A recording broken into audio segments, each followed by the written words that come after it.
Good day, everyone. Today, we will going to talk about one of the most pressing global issues in our time.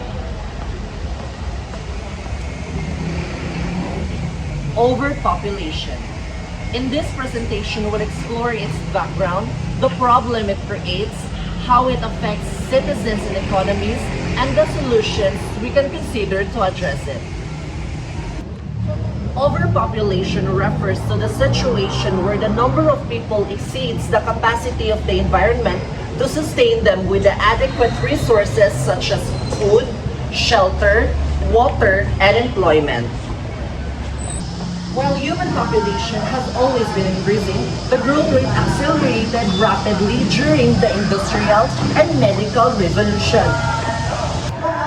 Improvements in healthcare, sanitation, and food production allowed more individuals to live longer and healthier lives. Let's begin! Overpopulation is not just about having too many people.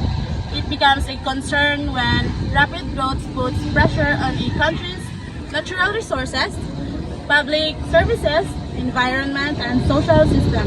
As the demand of food, land, jobs, and energy increases, governments and communities struggle to keep up. Understanding overpopulation is essential because it affects to everyone.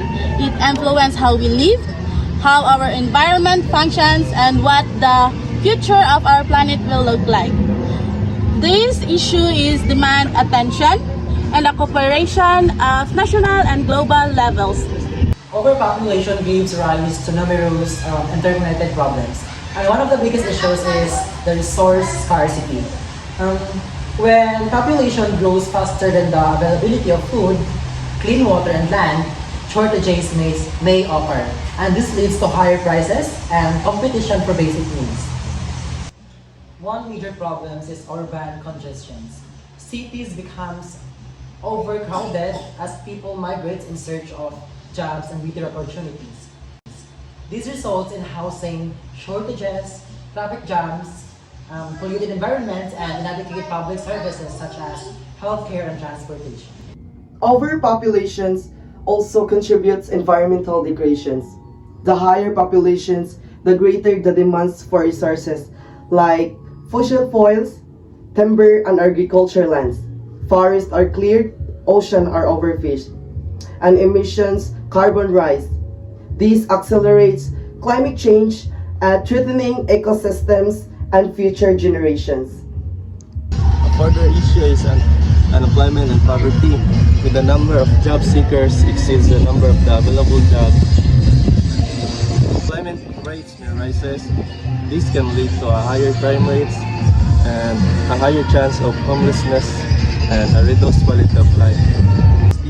Overpopulation burdens the healthcare and education system. Hospitals may be crowded and making it difficult. Lastly, overpopulation burdens the healthcare and education system. Hospitals may become crowded and making it harder to provide care. Schools may experience classroom shortage, affecting the quality of learning and opportunities for personal growth. This problem shows that overpopulation is not just a statistical figure, but a real phenomenon that affecting daily life. Overpopulation creates a chain reactions that directly affects citizens and the overall economy. For citizens, and the impact is felt in everyday experiences. Increased population leads to higher cost of living. Food, housing, transportation, and utilities becomes more expensive due to high demand. Public spaces become more crowded, reducing convenience and comfort. Opportunities for employment become more competitive, especially for young people entering the workplace. Access to healthcare become more challenging. Overcrowded hospitals lead to longer waiting times and reduced quality of medical services. The same happens in education. Overpopulated schools struggle with limited teachers, classrooms, courses, making learning difficult. From an economic perspective, unstrained is equal significant. Governments must allocate more budget for infrastructures like roads, school, hospitals, and housing. When population grows too fast, the economy cannot keep up, resulting in slower economic development. Overpopulation can also reduce a country's natural wealth, as forests, fisheries, and land are depleted. Industries that depend on natural resources like agriculture, tourism, and manufacture experience losses. Additionally, environmental issues caused by overpopulation such as air pollution, water shortage, and climate change can disrupt the economy. Floods, droughts, and heatwaves become more frequent, damaging crops, affecting food supply, and increasing government expenses for disaster response. In the long run, these challenges lead to greater inequality, poverty, and limited economic stability if not addressed properly. Although overpopulation is a difficult issue, there are many solutions that countries can adopt. First, education and awareness are key.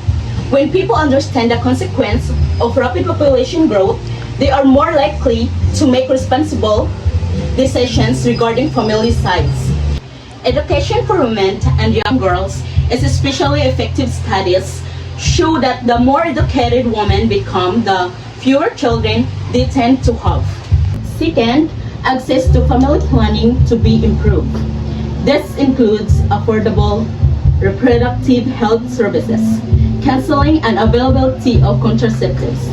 When families plan the number of children, they can suggest both parents and children experience better quality of life. Third, governments should invest in sustainable development.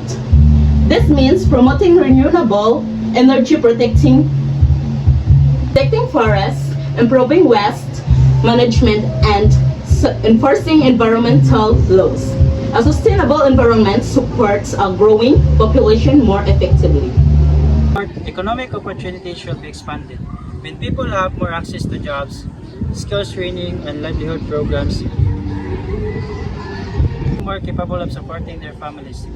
This reduces poverty and encourages more balance in population growth.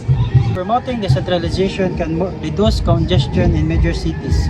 Encouraging businesses and industries to operate in rural areas creates more balanced development and reduces overcrowding in urban centers. International cooperation is vital. Overpopulation is a global issue, and countries must work together to share knowledge, technology, and strategies to manage population growth responsibly. Finding these solutions, societies can create a future where population and resources remain in balance.